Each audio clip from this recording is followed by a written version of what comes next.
उत्तर प्रदेश के संभल में ईद और अन्य धार्मिक आयोजनों को लेकर पुलिस प्रशासन पूरी तरीके से सतर्क है। संभल में संवेदनशील माहौल को ध्यान में रखते हुए प्रशासन ने ईद और नवरात्रि के मद्देनजर बुधवार को पीस कमेटी की बैठक बुलाई।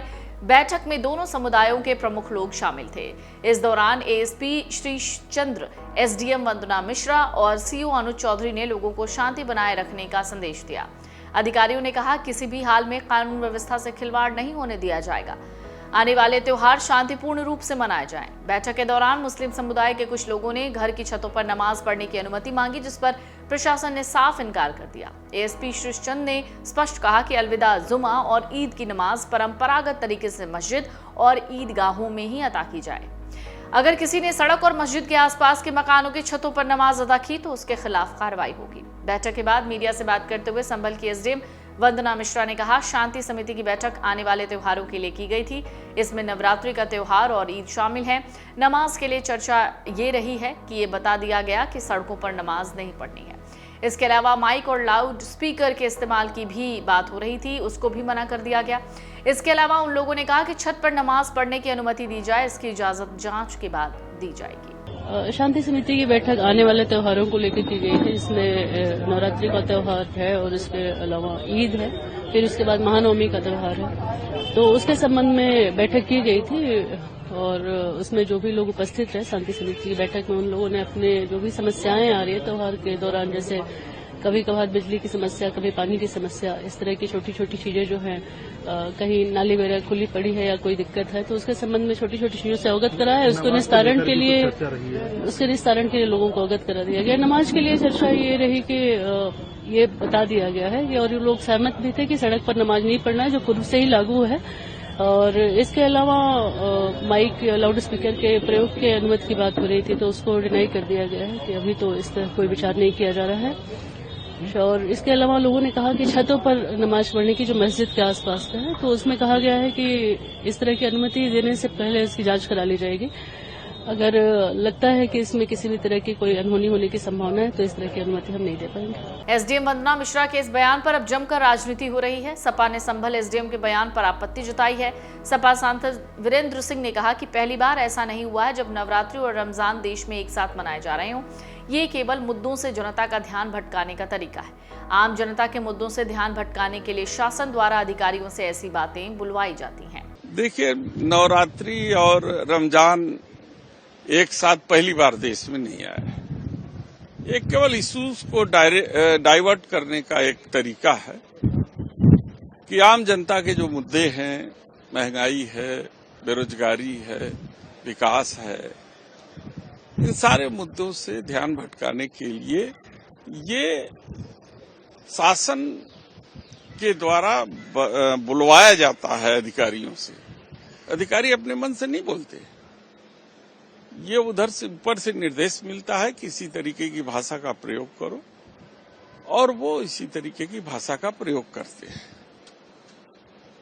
हमारे देश की जनता इतना तहजीब की जनता है और आपसी सामंजस्य है कि अगर ये प्रशासन के लोग हस्तक्षेप न करें तो आपस में मिलजुल करके सभी त्योहार को वो ठीक ढंग से मना लेंगे। ऐसा करते हुए आए हैं। ऐसा नहीं है कि उत्तर प्रदेश में पहली बार ये नवरात्र और रमजान एक साथ हुआ है। तो ये इश्यू से डाइवर्जन का ये मामला है, वो मेन इश्यू से लोगों का ध्यान हट जाए, इससे ज्यादा नहीं है। देखिए, जैसे जैसे उत्तर प्रदेश में 2027 के चुनाव नजदीक आते जाएंगे, वैसे वैसे इस तरीके की घटनाएं, इस तरीके की बयानबाजियां बढ़ती जाएंगी, क्योंकि पिछले 8 वर्ष में भारतीय जनता पार्टी ने विकास के पैमाने पर कोई ऐसा काम नहीं किया है जो उपलब्धि लेकर के जनता के बीच में जाए। अगर बेरोजगार नौजवान नौकरी मांगने के लिए लखनऊ आया है तो उसे लाठी मिली है, कोई परीक्षा आयोजित हुई है तो पेपर लीक हुआ है, किसानों की गन्ने की कीमत नहीं बढ़ी, 400 रुपए के आसपास सुनने में आ रहा था कीमत बढ़ेगी, लेकिन 500 रुपए गन्ने की कीमत बढ़नी चाहिए, कोई कीमत नहीं बढ़ाई गई, भुगतान अलग से हो नहीं पा रहा है किसानों का, कहीं ना कहीं महंगाई आसमान छू रही है।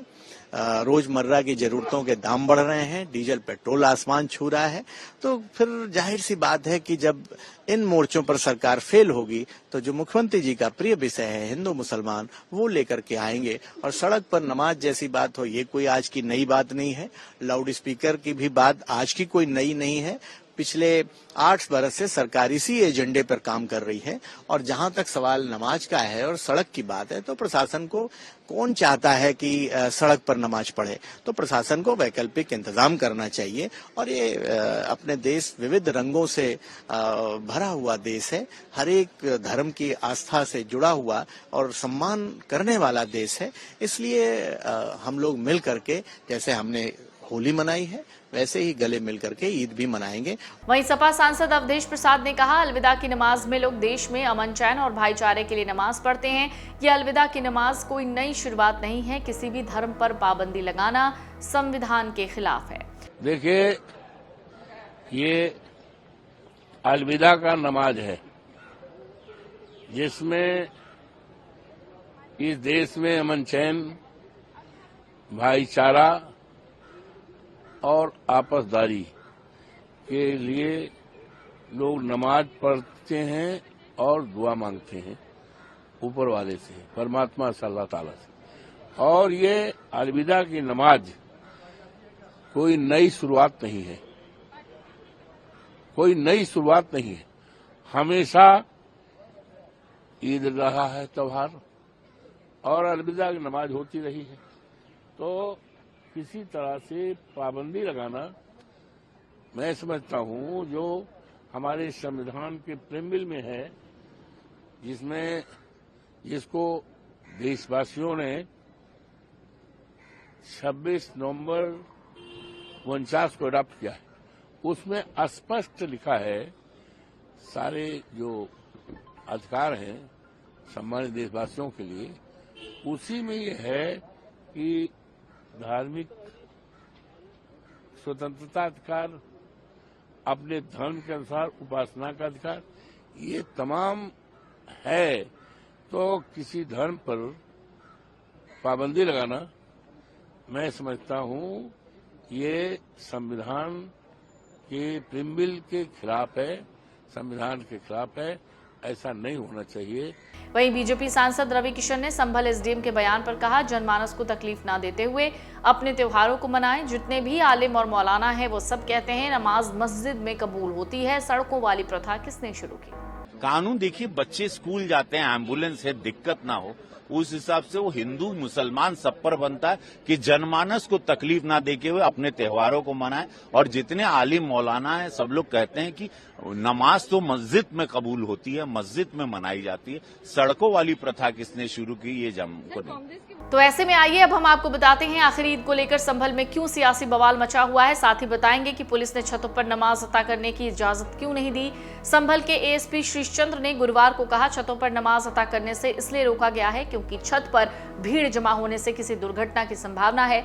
सड़कों पर नमाज को इसलिए रोका गया क्योंकि भारी संख्या में लोग सड़क पर इकट्ठे हो जाते थे, जिससे यातायात अवरुद्ध होता था।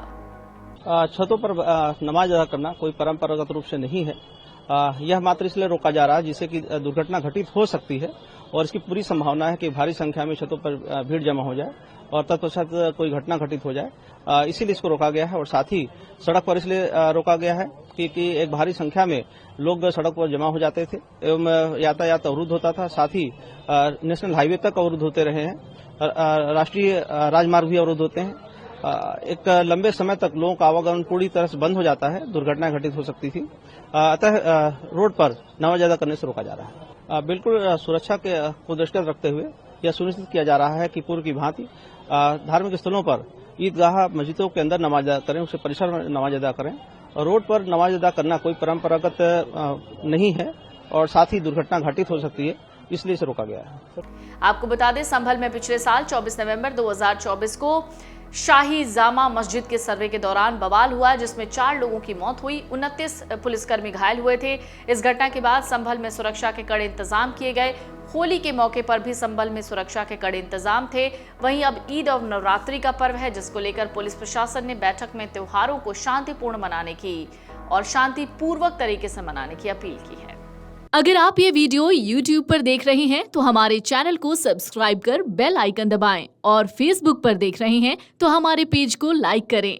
8 मिलियन प्लस सब्सक्राइबर, आपके इस भरोसे के लिए बहुत धन्यवाद।